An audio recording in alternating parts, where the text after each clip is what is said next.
Ecobee Doorbell not working. In today's video, I'm going to guide you how to fix Ecobee Doorbell not working.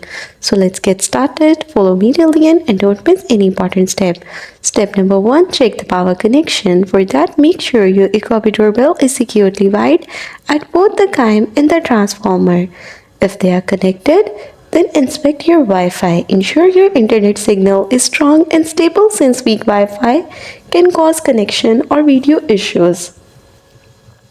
Then update firmware. Open the Ecobee app and check for any available updates for your doorbell to fix bugs or improve performance.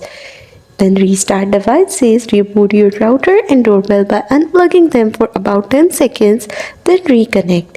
Verify voltage. Make sure your transformer provides the correct voltage, typically between 16 to 24 volts. You can also factory reset if required. If nothing works, reset your doorbell to factory settings and set it up again in the application. And that's how you will be able to fix your Ecobee doorbell not working issue.